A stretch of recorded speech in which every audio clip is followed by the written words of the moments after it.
خدا نے یونا سے کہا، اس بڑے شہر نینوا میں جا اور اس کے خلاف منادی کر۔ میں جانتا ہوں وہاں کے لوگ کس قدر بدکار ہیں۔ نینوا کے رہنے والے بھی اسرائیل کے دشمن تھے۔ یونا وہاں نہیں جانا چاہتا تھا۔ اس نے فرار ہونے کی کوشش کی۔ اسے ایک سمندری جہاز مل گیا جو کسی دور دراز ملک کو جا رہا تھا۔ اس نے جہاز کا کرایہ ادا کیا اور جہاز اپنی منزل کی طرف روانہ ہو گیا۔ اچانک سمندر میں سخت طوفان اٹھا۔ جہاز میں سوار سبھی لوگ سہم گئے۔ انہوں نے کہا، آؤ ہم کرہ ڈال کر دیکھیں کہ یہ آفت ہم پر کس کی وجہ سے آئی ہے۔ پس انہوں نے کرہ ڈالا اور وہ یونا کے نام نکلا۔ تصویر نمبر 8، یونا اور بڑی مچھلی۔ ملاحوں نے یونا سے کہا، تو نے کیا کیا ہے؟ اس نے انہیں بتایا کہ وہ خداوند کے حضور سے بھاگ رہا تھا۔ پس انہوں نے اس سے کہا، ہم تجھ سے کیا کریں کہ سمندر ساکن ہو جائے؟ یونا نے جواب دیا، مجھے سمندر میں پھینک دو۔ میں جانتا ہوں یہ طوفان تم پر میرے ہی سبب سے آیا ہے۔ وہ یونا کو جان سے نہیں مارنا چاہتے تھے، لیکن طوفان اور بھی شدید ہوتا جا رہا تھا، لہذا انہوں نے اسے اٹھا کر سمندر میں پھینک دیا۔ تاہم یونا ہلاک نہ ہوا۔ تصویر دیکھیے، ایک بڑی مچھلی نے یونا کو نگل لیا۔ وہ 3 دن مچھلی کے پیٹ میں رہا۔ تب مچھلی نے یونا کو خشکی پر اگل دیا۔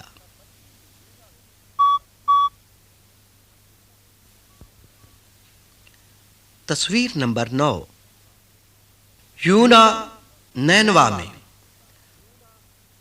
خدا نے دوسری بار یونا سے کلام کیا، نینوا کو جا اور وہاں اس بات کی منادی کر جس کا میں تجھے حکم دیتا ہوں۔ سو یونا نے خدا کا حکم مانا اور نینوا چلا گیا۔ اس نے لوگوں کو یہ کہتے ہوئے خبردار کیا کہ 40 روز کے بعد نینوا تباہ کر دیا جائے گا۔ بادشاہ اور اس کے تمام لوگوں نے خدا کے حضور فریاد کی کہ وہ انہیں اس عذاب سے بچائے۔ انہوں نے اپنے برے طور طریقے ترک کر دیے۔ تب خدا بھی انہیں تباہ کرنے سے باز رہا۔ دوستو، ہم سب یونا اور نینوا کے رہنے والوں کی مانند ہیں۔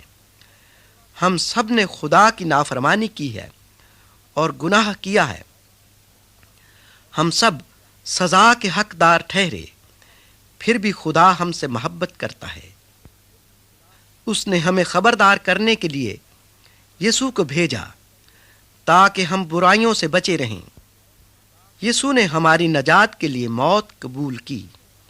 وہ 3 دن تک قبر میں رہا، بالکل ویسے ہی جیسے یونا 3 دن مچھلی کے پیٹ میں رہا۔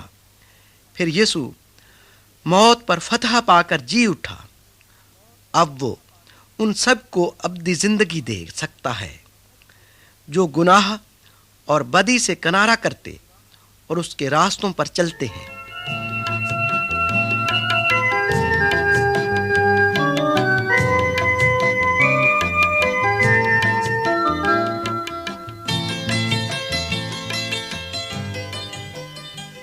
تصویر نمبر 10،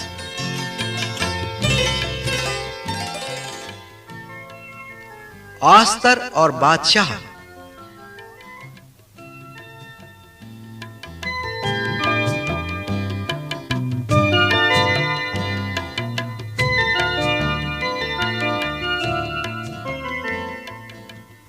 آستر اسرائیل کی سرزمین میں رہنے والی ایک جوان بنی اسرائیلی لڑکی تھی۔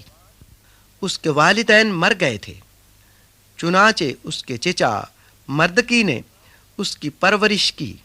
آستر اور مردکی اسرائیل کے لوگوں کے ساتھ اسیر ہو کر فارس کی سرزمین میں پہنچے۔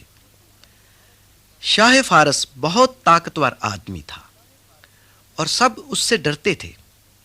جب اس کی ملکہ نے اسے ناراض کر دیا تو اس نے کسی دوسری عورت کو ملکہ بنانے کے لیے سوچا۔ تب اس نے اپنی سلطنت کی تمام خوبصورت جوان لڑکیوں کو طلب کیا۔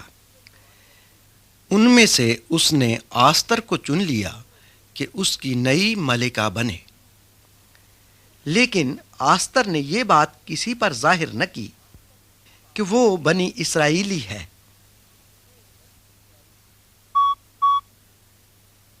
تصویر نمبر 11۔ مردکی نے جھکنے سے انکار کر دیا۔ حامان سلطنت فارس کا ایک اہم شخص تھا۔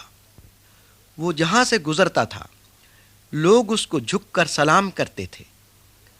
مردکی صرف ایک سچے خدا کے آگے جھکتا تھا، اس لیے اس نے حامان کے سامنے جھکنے سے انکار کر دیا۔ حامان غضبناک ہوا۔ اس نے مردکی سے بدلہ لینے کی ٹھانی۔ ایک روز اس نے بادشاہ کو بتایا کہ بنی اسرائیل تیرا حکم نہیں مانتے، اس لیے بادشاہ فرمان جاری کرے کہ بنی اسرائیلیوں کو ہلاک کر دیا جائے۔ حامان نے بادشاہ کو ایک بہت بڑی رقم پیش کی تاکہ وہ اس کی درخواست منظور کرے۔ حامان نے لوگوں کو حکم دیا کہ فلاں تاریخ کو سب بنی اسرائیلی قتل کر دیے جائیں۔ خود حامان نے مردکی کے لیے ایک پھانسی کا تختہ تیار کیا جس پر مردکی کو لٹکائے۔